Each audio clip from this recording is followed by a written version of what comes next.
Hello, Bill. Hello, Matt. I'm sure you're very tired, and you are in Charlotte. And how are things down there? Outside of my myriad of logistical hassles, getting back and forth and whatnot, the convention itself is very well done. So I'm exhausted. I'm spending too much money on cab fare, but I'd say the convention itself, people are pretty jazzed overall. Yeah, I mean, I think conventions are fun if you can go kind of to have fun. But if you're going and trying to do anything, blogging, attend everything, it's a tough gig. I mean, I know it's like the kind of thing nobody wants to hear you complain about, but it's a lot of wear and tear and logistical hurdles to be able to. Well, what I've decided to do is be completely antisocial. A lot of the bloggers in this place called the People, the PPL. You had to pay a separate credential to be in there. And I was in what was called the Big Tent in 2008, which was similar things. They got lots of bandwidth, and a lot of the politicians and celebrities will traipse through there during the day. So they kind of come to you. You're not going to them. I think they have some events in there too. But I decided I just wasn't going to care about any of that. I just want to be at the actual convention, and I'm not going to blog up a storm during the day, but I'm going to get there like 5 o'clock. I'm going to get a good seat, a place where I can stretch my legs and have a good sight lines, and I'll tweet what's not being shown on TV. And then when it's all done, and I get back to the hotel, at 12:30, 1 o'clock, I'll do a post summing up the day and try to get a little bit of sleep. I mean, so it's still not a strategy to get you a lot of sleep, but I'm not frantic all day long.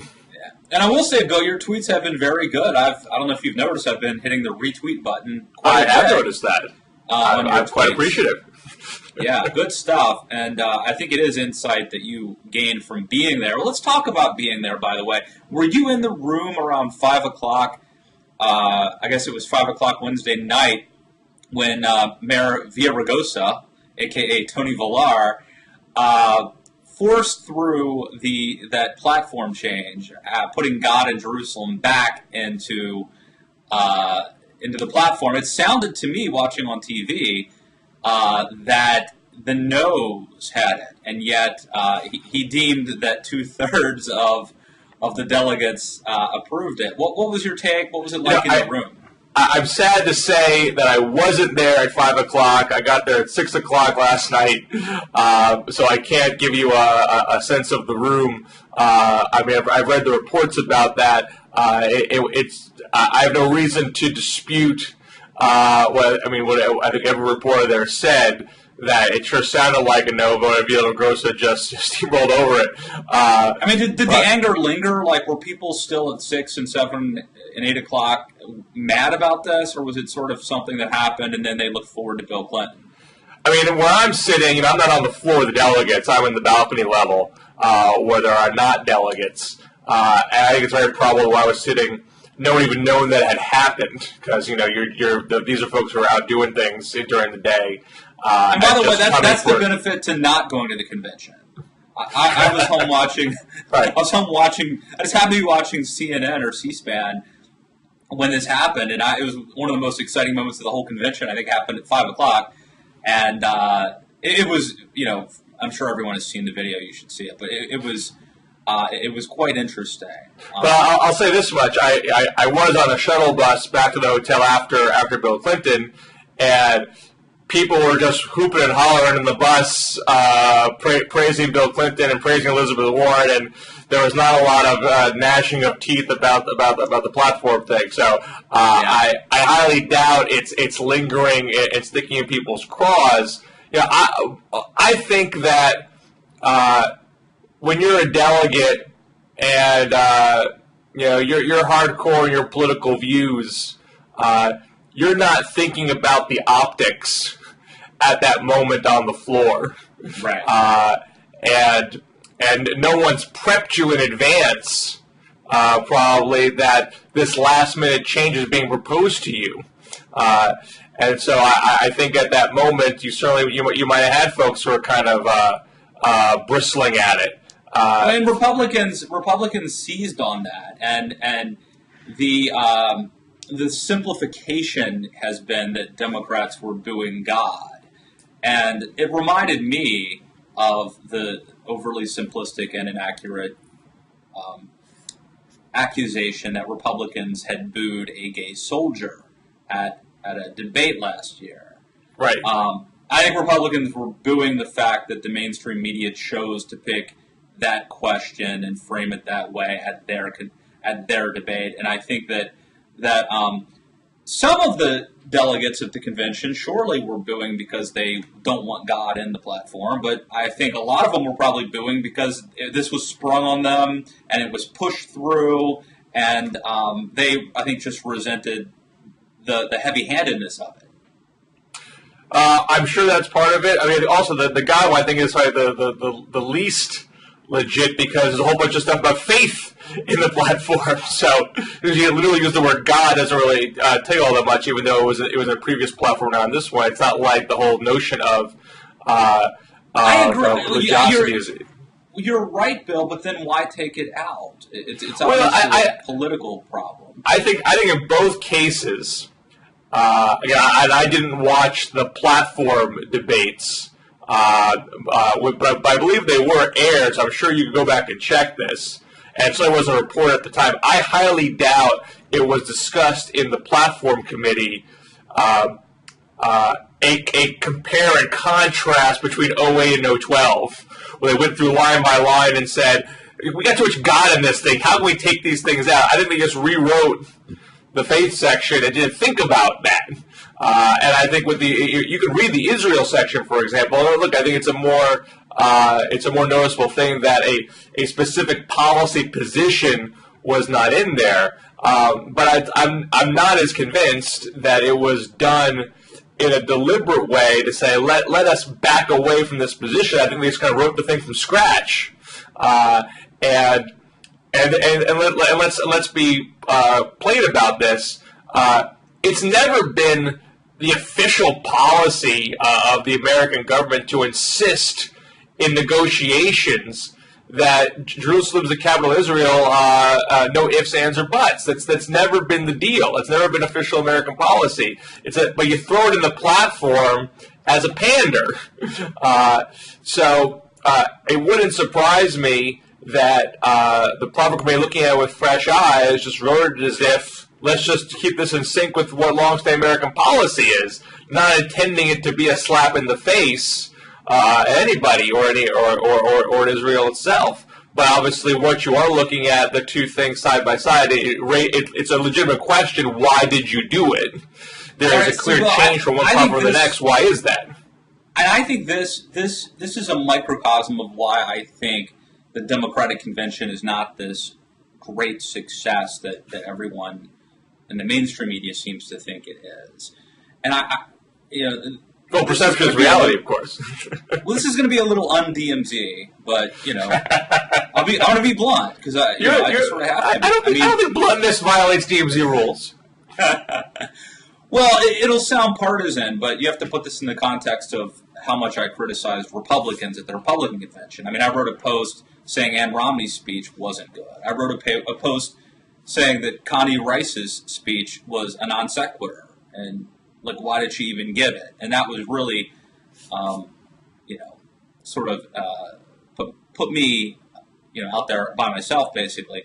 So with that in mind, I will say, I honestly believe that that Democrats win when they essentially pose as conservatives. So you had Jimmy Carter, born-again Christian, governor of Georgia, Bill Clinton, who spoke last night, and really put on the Southern accent and the new Democrat thing. Barack Obama is a little bit different, but even he, I think, comes across temperamentally as moderate to conservative, and he wasn't against all war, just the bad war, the Iraq war. So I think that as long as it's Bill Clinton in prime time and Barack Obama in prime time, you're fine. I think what the Democrats and liberals and the media doesn't understand is how poorly almost everybody else plays to middle America. This is my gut instinct as an analyst. But I really feel like the vast majority of people who spoke at the convention, aside from the most important primetime speeches, are very discordant with most Americans. I think they feel weird, they feel different. I think the convention, in a sense, is very good for Mitt Romney. And if you talk about this controversy about God in Jerusalem, and then Obama, we haven't even talked about him having, apparently, I don't know, I don't get, let's talk about this, Bill. I said that, but let me, I don't want to like bash the Democrats at their convention, but let me ask you the question about the stadium. I don't understand why President Obama has moved from the Bank of America Stadium into the convention hall, because on one hand, I honestly don't believe that he couldn't fill it. I think he totally could fill it, and I think it's a great get-out-the-vote opportunity. By the same token, I don't think it's going to rain. And if they're did they go into this saying, well, unless it's 100% chance of clear skies, we're not going to do it? I mean, there's always going to be a 20, 30% chance of rain most days. I mean, it could rain. So I don't get why they moved. Feel free to respond to any of whichever of those, many things. Well, I find more interesting things to say about your first part, whether this was actually a good image for Middle America or not. But I do want to get to that. But just on the outdoor arena, indoor arena thing, I'm just as much in the dark as anybody else. There clearly was a shift in the final say, because they were talking rain or shine before, and they shifted afterwards. So I don't know what precipitated that. I would guess. I mean, one, there seems to be some sort of safety concern. If it's when they have a chance of rain, so they have a chance of thunderstorms. And there may have been someone at the very end say, "Look, if there's a chance of severe thunderstorms, even if it's a small chance, you can't take a chance that someone gets struck by lightning in your event. That would really be bad for your convention." So that might have just made cooler heads prevail. And it also might be the possibility that, sure, they had a waiting list now, so you could fill the stadium under normal circumstances. If it was a downpour, would you fill the stadium then? That might have been a concern too. And so they played it safe. They're going to tick off a good chunk of supporters, I'm sure. All those things you say make sense, but they also seem to be decisions that should have been made 6 months ago. I mean, this is a bit of a high-risk, high-reward administration. They've done a lot of things over the last few years that are politically risky, and sometimes they pay off and sometimes they don't. They went into this, I think. I mean, I think they're trying to repurpose what a convention is supposed to do, and this actually ties back into your previous statement. They're going into this knowing that most networks don't cover the convention.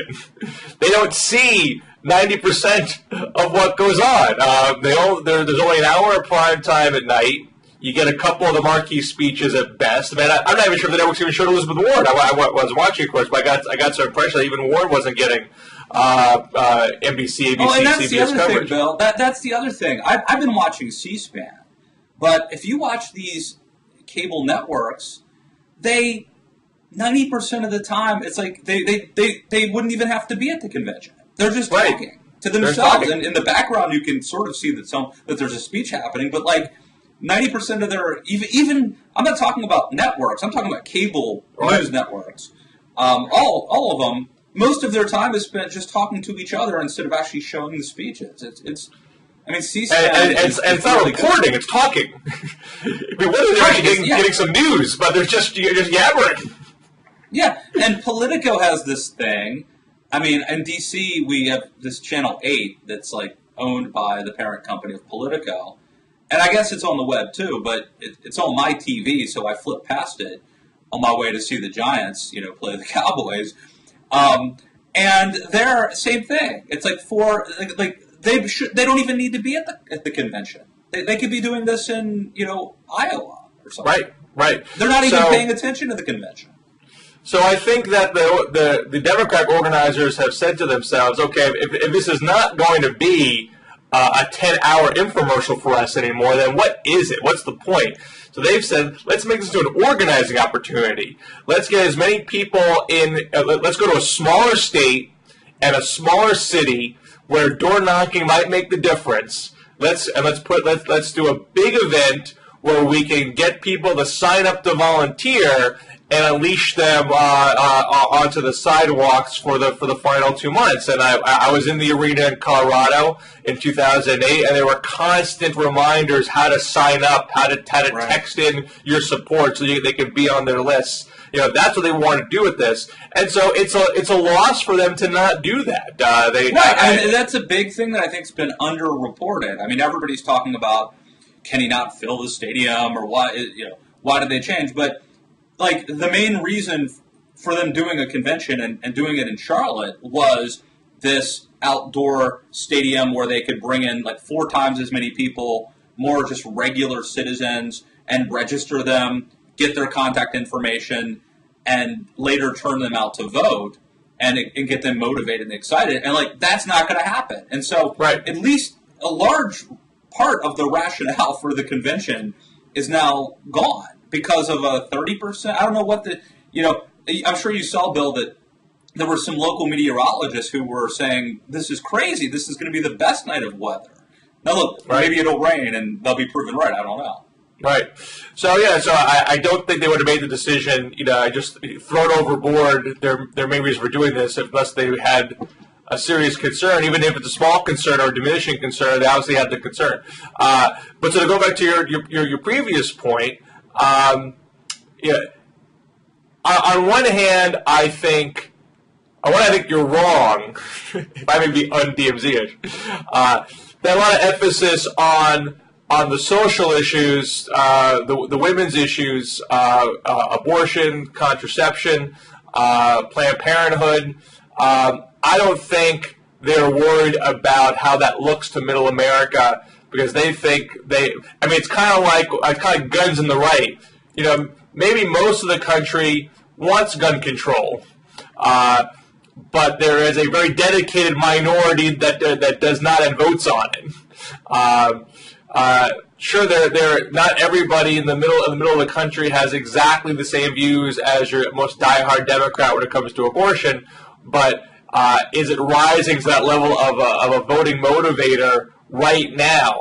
Right now, we talked about last week, the debate is on Democrats' stronger turf. Should there be an exception for rape? Not on Republican stronger turf. Should there be parental consent or a ban on late-term abortions? So I don't think they're running a risk with Middle America on that front, and they clearly have data telling them that they are energizing a lot of women and having a very favorable gender gap stressing these issues. I mean, they haven't been traipsed around Sandra Fluke from event to event in swing states unless they had some data saying that she was helping. Well, presumably, I have to tell you, though, and maybe I'll be proven wrong, but my gut on this is that there's a sort of trend that liberals fall into, which is, Democrats win by essentially posing as conservatives. Once in power, they convince themselves that the world has changed, that their side is winning, and that all the old rules no longer apply. And they get a little bit brazen, and they start trotting out, and it's not just the issues that they're promoting, it's also the people promoting them. And they start bringing out folks who I think they don't play well in most of the country. It's some of it's like stylistic, the way people look, the way people talk. Some of it's very superficial. I think Bill Clinton can appeal to the guy in North Carolina as well as the guy in New York City, but he is a very special and a very rare and a very talented politician. And even Bill Clinton learned this lesson, Bill, as you know. He had to recalibrate several times. He was governor of Arkansas. He lost the election. They all shaved their beards. Hillary Rodham became Hillary Clinton, and he reinvented himself as more conservative, and he came back and he became governor again. Then, he ran as a new Democrat for president. Once he, got in office, started to push for Hillary care, gays in the military, etc. Lost in '94, had to triangulate recalibrate. So Bill Clinton, I think, was very, he also attempted this, this sort of, move to the left, but he was very quick and very able to recalibrate. I think there's a chance. Maybe the world has changed. People, I quoted. Well, I don't accept the premise because I do think it's a different political climate. Carter came in after years of Democrats being marred by excesses of the left in the late 60s, early 70s, the McGovern debacle, and so he showed flashes of conservatism to distinguish himself from that. Clinton came in after the losses after Carter was then seen as being too liberal, or at least being tagged that way. And Mondale was tagged as a tax raiser. Dukakis was tagged as being socially out of step. And so Clinton came in as the new kind of Democrat with end welfare as we know it, middle class tax cut as his signature issues.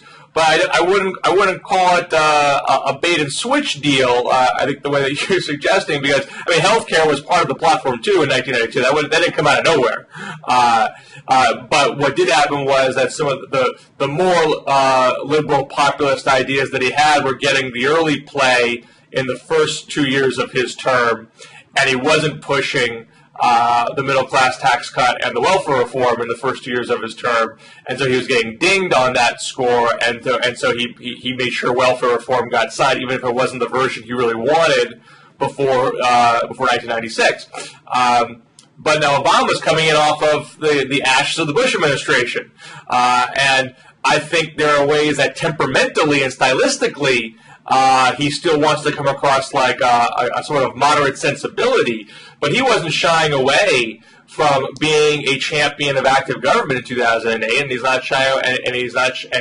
So I think he's governing as he ran, and he's not. And the notable thing in 2012, despite it being a close race, is that he's not shying away from any of that now. So the Republican convention was trying to put this tag on the Democrats, saying they can't run on their record, so all they can do is tear down us. Well, look, they're taking their shots at Republicans, no doubt, but you also can't say they're not running on their records here. I can't go 5 seconds without them talking about Obamacare and ending Don't Ask, Don't Tell, and talking about the contraception issue, as well as the auto bailout and clean energy. For that matter, they're not afraid of the Slinger attacks. We're talking about clean energy up and down, also. So they are leaning in to all these debates very confidently. Now you may call that, you may suggest it's political malpractice, but at minimum you can't say that they're running from their record. Their record is front and center. What they haven't done yet is what they're going to do in the second term in concrete terms, and maybe that comes tonight. But before I digress on that point, I can go to your original question. Is this going to play well? I do think there is enough memory of the Bush administration and a rejection of conservative purism that they're on safer ground doing it. But I'm sure I can pick out some speeches here where they haven't talked about their liberal principles in a sophisticated enough way that would resonate better with the middle of the country. But these are speeches, by and large, that aren't going to be seen by the middle of the country because they didn't say anything that was so outrageously out of step that it recirculates on YouTube and is very off-putting. Emmanuel Cleaver gave a speech early yesterday. Where he was very much like Matt Santos on the West Wing. Where, if they say that I care about the poor, call me a liberal, and everyone ate that stuff up. Now that's a little blunt, I think, for the middle of the country, but it's also not so scandalous that everyone mocks it and it becomes a headline the next day. So I don't think that anything like that's going to really rankle folks who don't call themselves liberals. And the stuff that they have that's more pointed, I think, is demographically targeted to work in their favor. That's my take on it. All right, so I think a couple things. One, it may be that they've decided that Obama, and I think it is the case that Obama has decided that this is about turnout, that it's a turnout election, not a persuasion election. election, and so we have to fire up our base and rally them, and that makes sense. And that would sort of at least provide a strategic rationale for why the convention is going the way it's going. I think that part of the problem Democrats have is that they have a very good top of the ticket, sort of. Barack Obama, Michelle Obama, Bill Clinton are incredibly good communicators and incredibly appealing, but they really don't have much of a bench. I think the Republican bench is much stronger. And when you bring out Nikki Haley and Susana Martinez and Marco Rubio, it's hard for Barney Frank or the head of NARAL, Pro-Choice America, to kind of compete with that. They did have Julian Castro, who was pretty darn good. But again, I think that, what is he? He's mayor of San Antonio or something? Yeah. So, I mean, I know he got a lot of rave reviews, but the guy's not going to, I don't see him really being a rising star simply because of he's in Texas, at least for the next decade or two.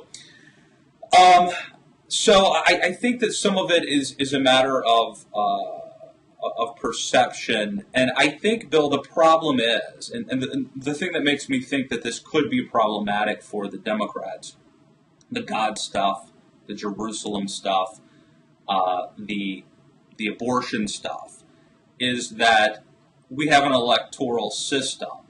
And this thing could come down to North Carolina or Virginia or Ohio or Wisconsin.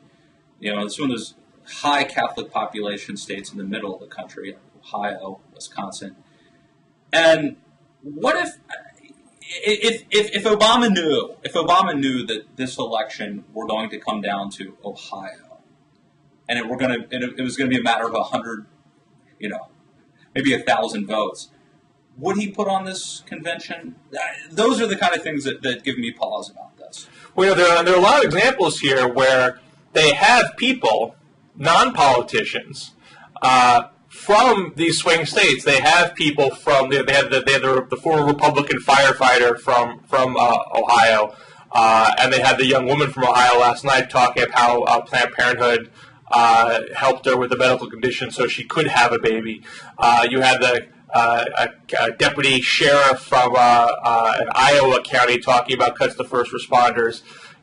These speeches are not getting seen in prime time. They're not getting national coverage, but I bet they're getting local coverage from the towns where these people are from.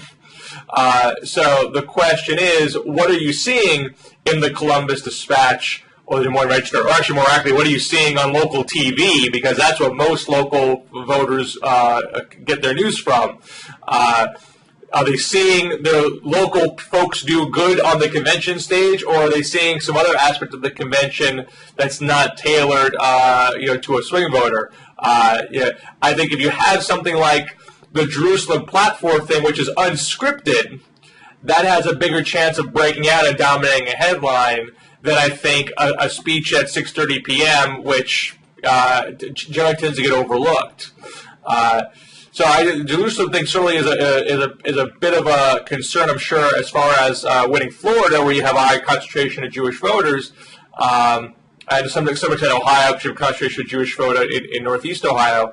But my guess is that, not that everyone walks around thinking themselves this way, but you have AIPAC Jews and you have J Street Jews, and you probably are looking at this issue through the lens of where you are politically as it is. I don't think you're going to have a swing voter Jew who didn't think Obama was throwing Israel under the bus already, all of a sudden now thinking it. I think if you're the kind of person that thought by leaning on Netanyahu he's throwing Israel under the bus, you already were mad about Obama about these things in the first place, so it's not new for you. If you're someone that wants Obama to broker his two-state solution and thinks being a good friend of Israel is leaning on a Netanyahu, then you're not upset about this thing at all. So I would doubt that they change perceptions from where people already were, and it's a legitimate question whether his approach to Israel has peeled off enough Jews who normally vote Democratic to raise a concern, but they certainly spend a lot of time trying to reach out to the Jewish community so they don't think that way.